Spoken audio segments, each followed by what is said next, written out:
we had a weak back coming into this off season, so we deadlifted or rack pulled almost every single session when we trained back, and his back is some of his best fucking shots right now. They're nuts.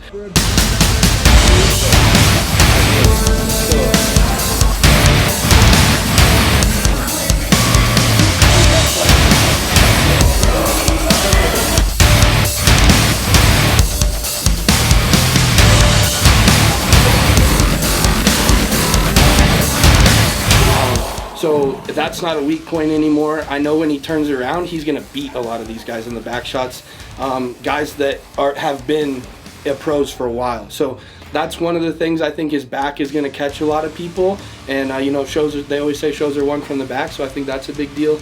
And also on top of that is the density that he has. So not only is Brett big, but this muscle is hard and grainy. It's very Branch Warren-esque, and that it will make a difference. You know, anyone standing next to him, even if they're in shape, they might look fat just because they're not going to be as grainy and hard as he is. So those are definitely his secret weapons, and I think that conditioning will always carry us through. The most peeled guy is hard to get overlooked no matter what. Yes.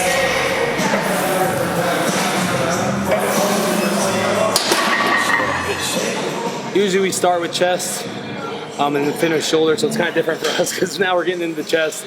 We're usually like done right after shoulders, but since Yvonne started with us, she didn't train chest. We did some shoulders with her. So it's good to mix it up. Now we're gonna get into some chest press here. I'm feeling pretty good finally. Didn't feel good starting the workout. Told Marty, like I said, a lot of traveling. You know, it's 8 hours of traveling, 10 hours of traveling yesterday, straight to the gym. So this is the time, you know, you really got to grind stuff out. So he knows that. We're not scared of doing the work. We just want to make sure everything's internally working the way we want it to as well. And that's, you know, with rest, with recovery. So we're huge on that. And that's honestly, if you want some of my, you know, biggest tips on, you know, gains these last couple of years and momentum and progression, it's like, you know, obviously training with Marty and just pushing each other, but like I've actually took a step back from training as much, which I mean as often. It's like I used to not take rest days. You know, I think everybody kind of did that when they started out and stuff.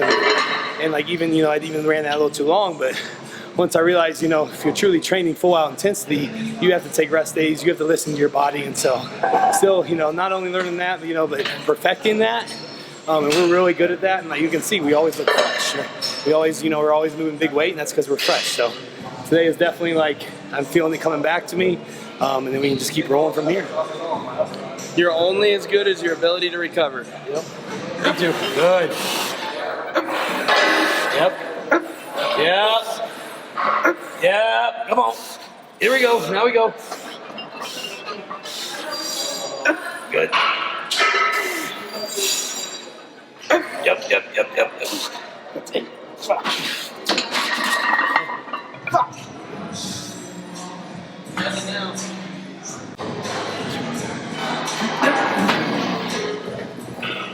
Yes. Yes. Good. Yep. Come on. Yep. Good. Yep. Yes. Almost. Yep.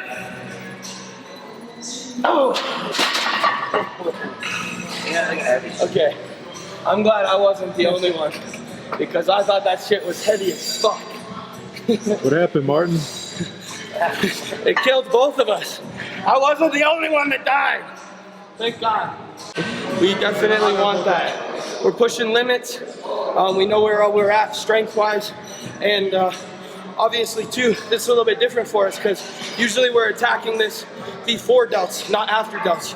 So this is still strong for both of us.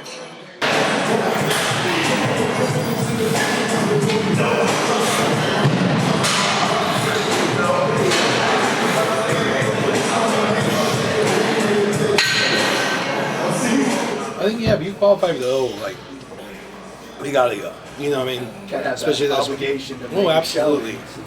So if I, you know, when I get that opportunity, which it's only a matter of time, like qualify for the Olympia, I'm definitely going to do that just to be, have that experience, So for me, that's the main thing. For Marty, he's in a pretty cool spot now, being only 24 years old and being, this good of a bodybuilder at this young age, he can make some choices now.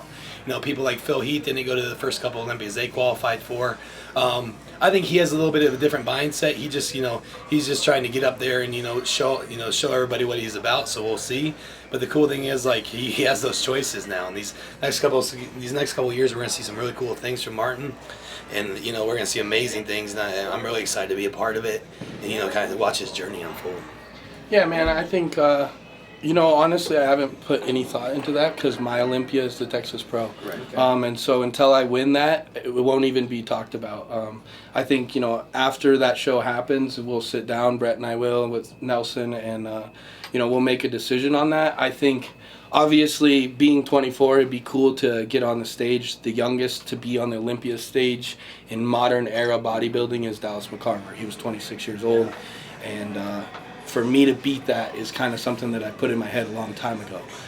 That being said, if I think I'm going to get on the Olympia stage and get my fucking ass kicked, I'm not going to go. Now, winning a pro show, it's unlikely that you're going to go get your butt kicked. Usually the guys that get their butt kicked, the guys that won on points or something.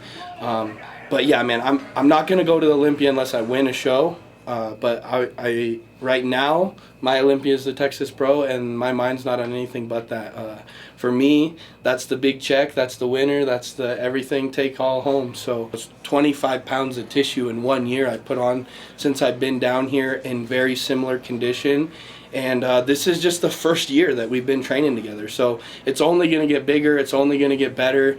And the other cool thing is, man, is that we have a family like you guys with Gasp and Better Bodies that's backing us in everything that we do, and it's only making us better. We're able to travel, we're able to see people get in the spotlight and be able to make ourselves better by getting around other bodybuilders. This is my opinion on the whole logbook, and I think it's a good idea, especially for beginners, moving up their lifts. But the thing is, like, when you're like me and Martin and we're training, we're training balls to the wall year round. We don't go through cycles. We don't go through like, we're just going to stop and not train as hard during this couple months, and then we're going to start logging again to try to beat our PRs from the previous weeks. We're still trying to always beat those PRs. We know what our best are in our head, and if we're going to reach it that day, then we're going to go for it. The thing is, like, when you get too technical, I think you kind of lose the love for the sport. Your body's not always going to be right, especially like in the prep like this. Like, there's days I come in here and like in him too, and I'll know, like, man, like, you look like you're lifting like shit today, strength's down a little bit today, so, but like, what can we do to still be productive? Okay, we're gonna do more volume today. We're gonna do more time under tension today. We're gonna do more stretch pauses today, things like that. So you got to be able to always adapt and still get the most out of your training sessions. Because I'm not gonna let a logbook, I hit 500 pounds on this 3 weeks ago, but that was after I ate 1,000 carbs the night before and shit like that. Yeah, I'm not gonna hit it 3 weeks later when I'm low on food, So, and I'm not gonna let myself get down from that. So, because then people get too mental on like, I wasn't as strong as today as I was last week, and then they think it's just a waste. We're just trying to maximize the training session regardless. It doesn't matter if we're at 99% strength or 89% strength. We are still trying to maximize each training session, to get better in that day. So you won't see us write anything down. Do we know our best lifts? Yes. We have a chance to beat those. We will try to beat those and then remember that. But we're not going to just keep continuing to chase a number, especially when there's so many different ways to, skin a cat, as you would say, in this sport of bodybuilding. So this, like I said, we fell in love with this for different reasons. It wasn't just the technical aspect of writing everything down, beating numbers, like, powerlifting, things like that. We fell in love because we love to lift, we love to train, we love to just continue to get better every day.